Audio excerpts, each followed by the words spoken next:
नमस्कार मित्रांनो, तर आज आहे श्रावण महिन्यातला पहिला सोमवार. तर चला साबुदाण्याची खिचडी बनवायला चालू करूया.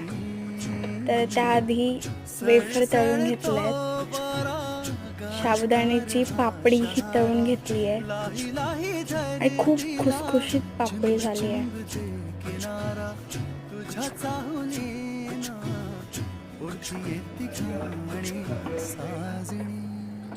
तर साबुदाणा बनवण्यासाठी आधी कढईमध्ये तेल ओतून त्यात बटाटे टाकायचे आहेत.